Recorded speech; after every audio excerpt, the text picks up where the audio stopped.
Time for another movie review, because if there's one thing YouTube needs, it's somebody else doing a movie review. Okay, so today's movie is Kingsman, The Golden Circle, which is a follow-up to the surprise hit of a couple of years back, Kingsman, which was kind of a different take on the whole spy genre.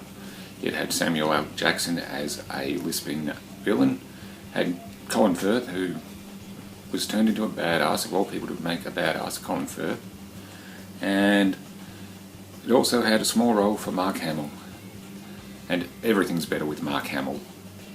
Okay, so before I start, there will be a spoiler alert. So this is set about a year after the original, with the Kingsman being attacked by somebody from their past. After their HQ is blown up, they have to do a doomsday protocol, which leads them to their American counterparts, the Statesmen, the very American Statesmen.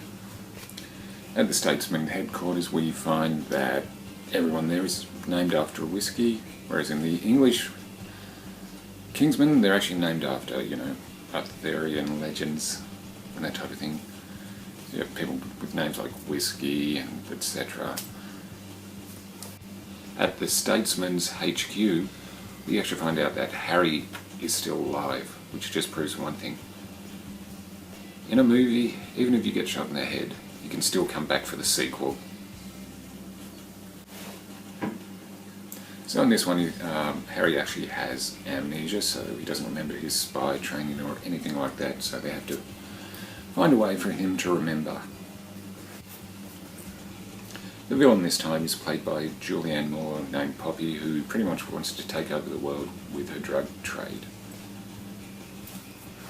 She's also one of the most cheerful villains to ever hit a movie screen. She's also into 1950s nostalgia.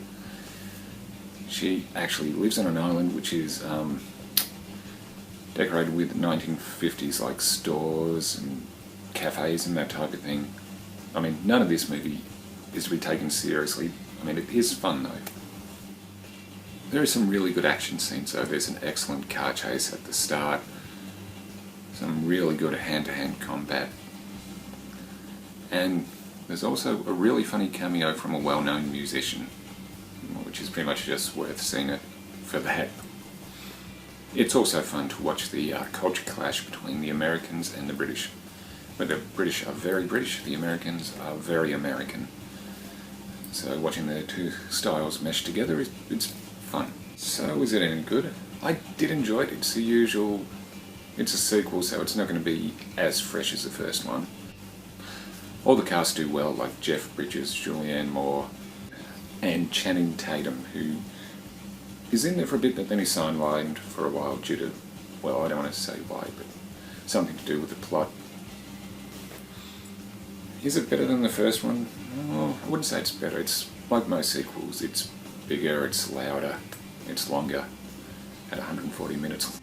But it's still a pretty good addition to the Kingsman franchise, which I'm pretty sure they're going to do a third one. And I'll be up for that. I wouldn't mind seeing a third one. Okay, I'll give it a 7. Trailer will be down below. That's all for now, and I'll see you again soon.